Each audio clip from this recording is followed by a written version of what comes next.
Thank you. Is that right? Yeah. Right. I don't like actually reading things out, but it's probably better if I read it rather than try and remember it. The roots of education, the title is Education, a Political Football. So, the roots of education provision in both England and Scotland are firmly rooted in the Christian Church. That's quite important. It's not just a historical issue, but in August 1833, a long time ago, the state, in the form of Parliament, made its first moves in what was to become the provision of free universal education. It would be fair to say that throughout the 19th century, the churches gradually handed over the responsibility of educating the young to the local education authorities.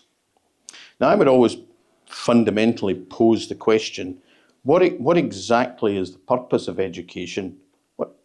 We always think of it as important, but why is it important?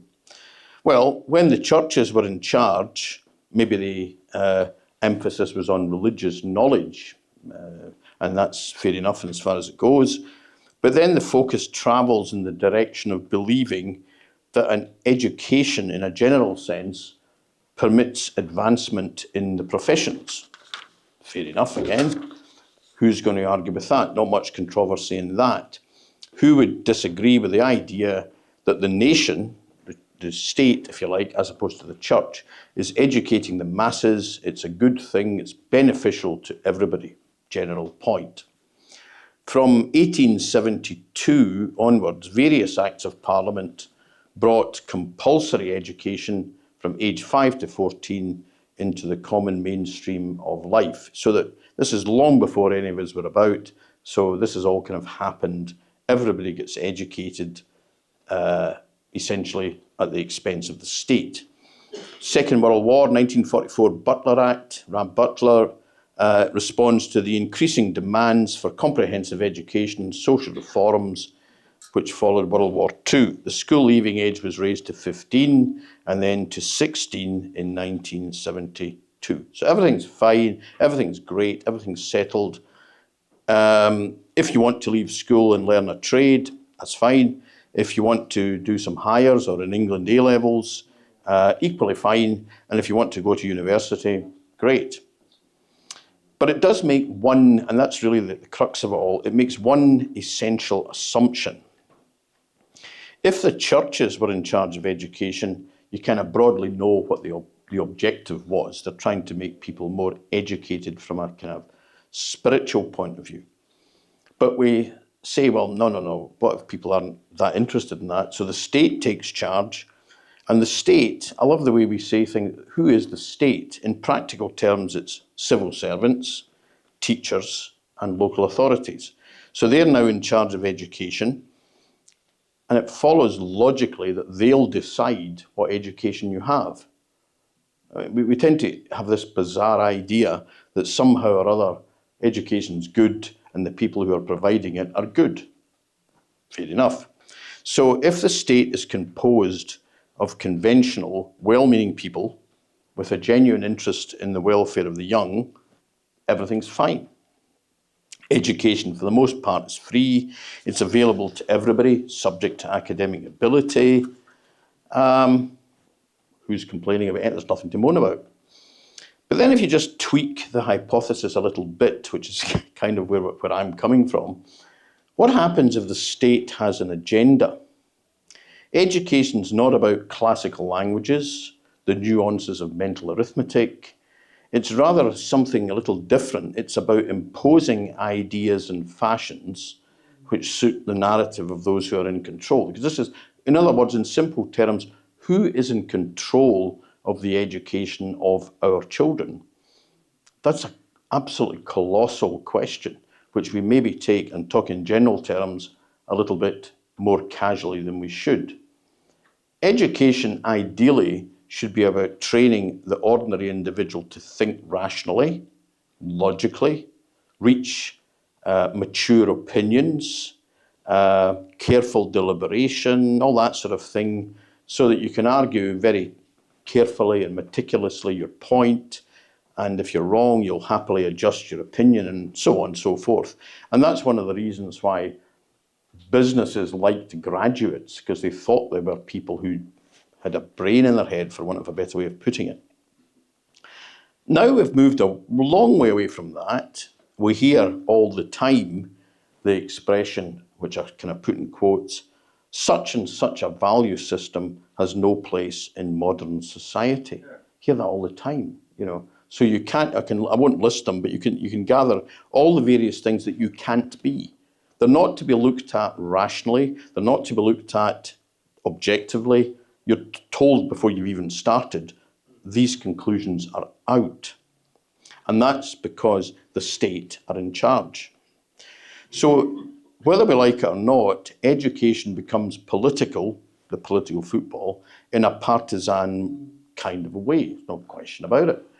I'm trying to imagine that if you were devising an education system from scratch and you were a hard right-winger or a hard left-winger, but you were genuine, you'd say, well, I want people to think for themselves. I want them to study the facts, I want them to study history, the lot, and then become Marxists or fascists or Christians or whatever they become, because they've looked at the thing and made up their own mind.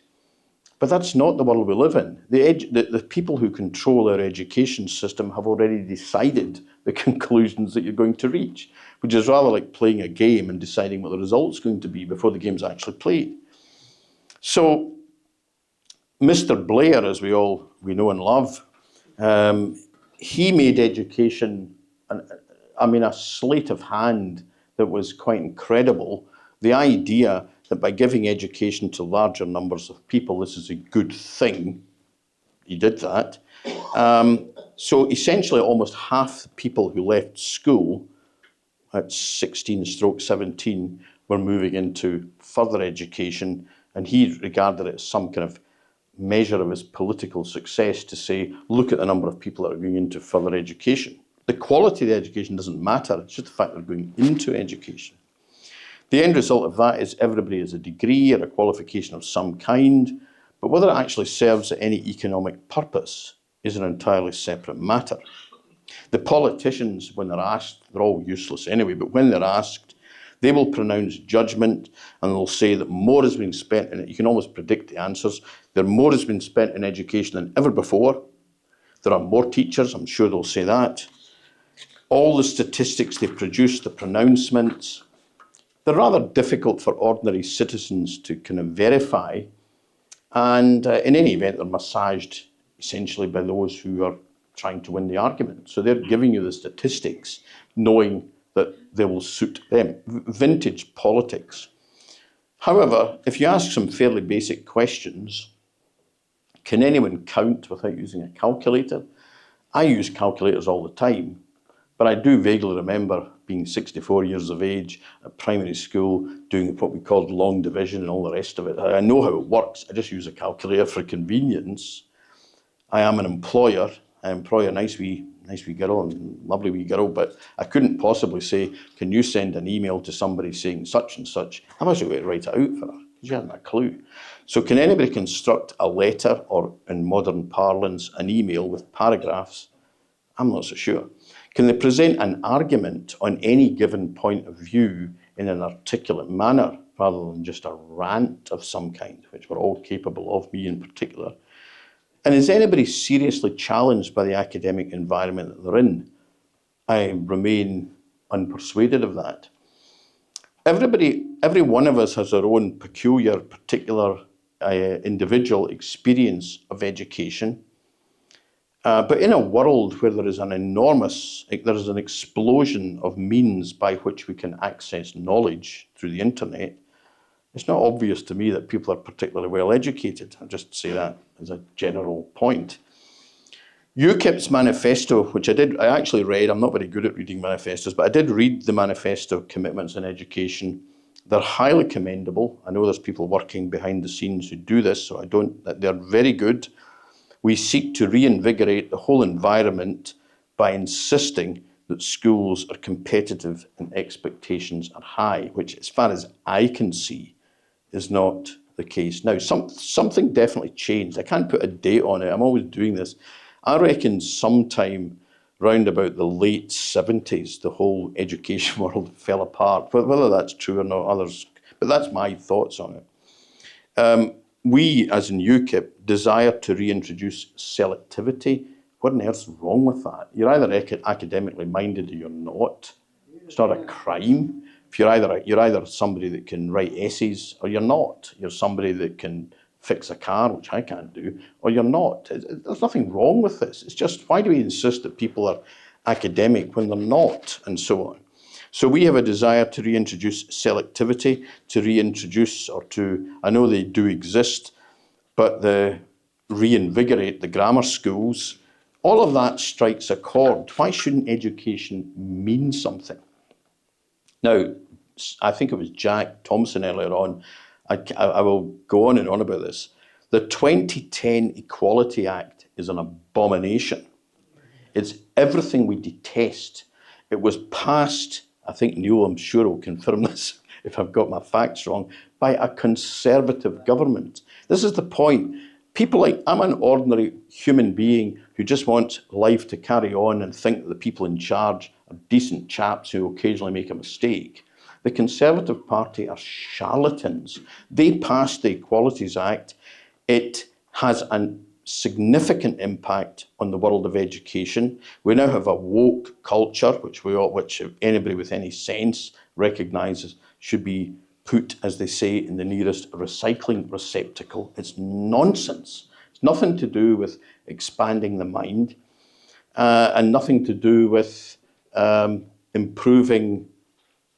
Everybody should think, and everybody should want to think, and everybody should have a thirst for knowledge. The current education system surely is lacking in that respect. So yes, I approve of the UKIP manifesto, but I do have one or two, if you want to put it that way, personal suggestions. They're just suggestions. They are related to me. I suggest them as a prelude to a sensible debate. They're not a catch-all solution. I know the policy committee, the policy team have got an awful lot to do, so they don't want to go through everything, but just one or two wee things that I think would possibly make us stand out from the crowd.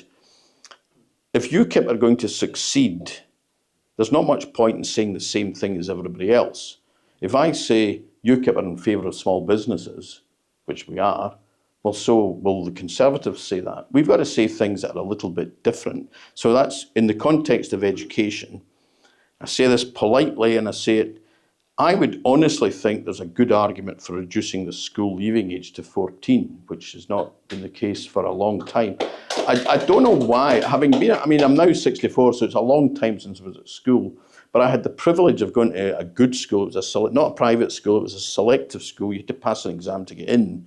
And when it was ended by an idiotic clown on Glasgow Corporation, Labour Council, we then get thrown into the comprehensive school for a year, which is a nightmare. I don't understand why people at school who don't want to be there.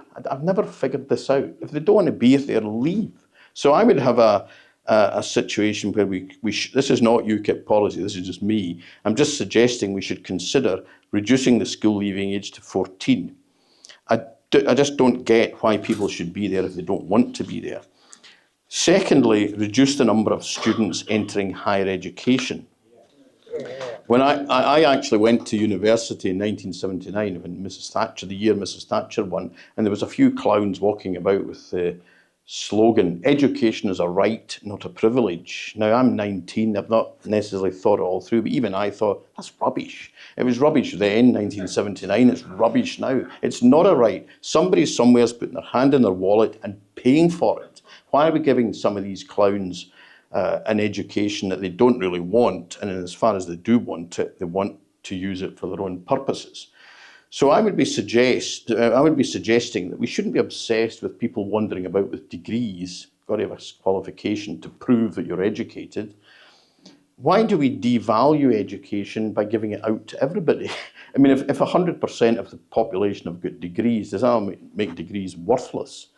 So nobody can fail an exam. You don't have to be absolutely wonderful. That's nonsense. So we need to get away from this idea that people going to further education is a good thing. It should be limited in one way or another. Student loans, get rid of them. And that would fit in with two. Student loans are just a way of stopping good people from going to university. You reintroduce student grants.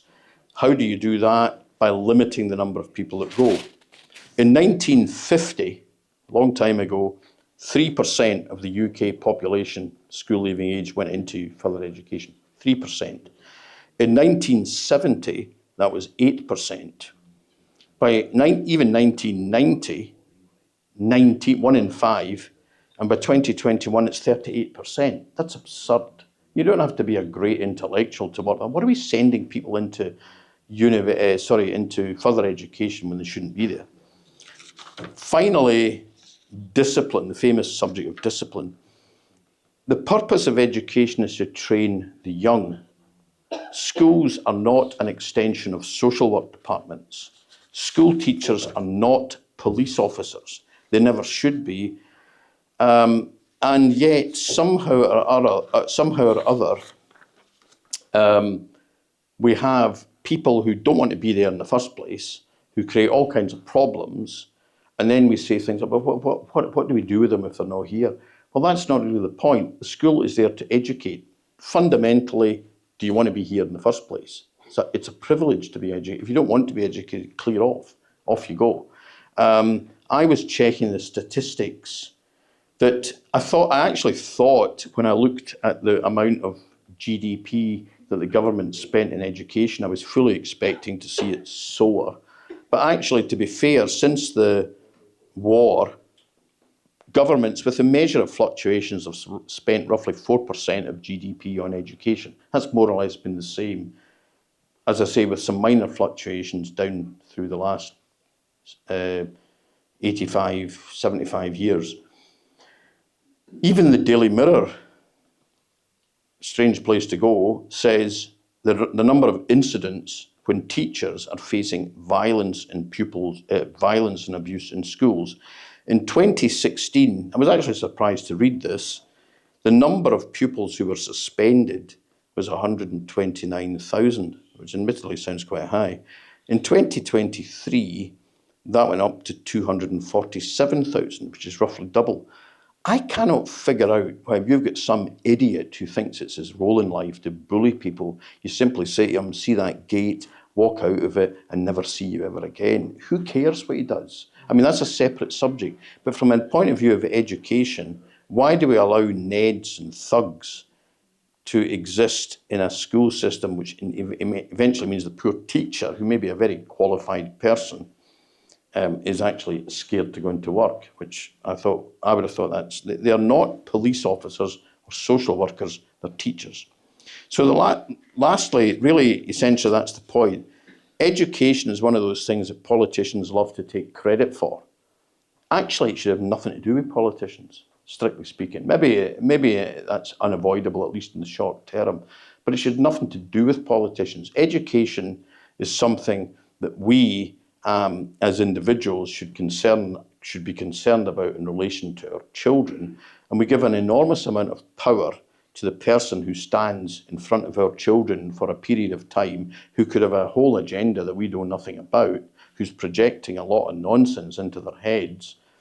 And I think we're maybe just far too respectful of the state educating our children. Maybe we should rethink that very carefully. And if we're not going to do so, at least accept there are certain very strict standards. I don't want children to learn all kinds of nonsense. I'll teach them that. Well, mine are grown up, so it's not relevant. But if I was younger, I'll do the teaching. I don't need them to do the teaching. I just want the histories, the geographies, the 3 R's, as we used to say, reading, writing, arithmetic. I don't want any political nonsense spouted to children.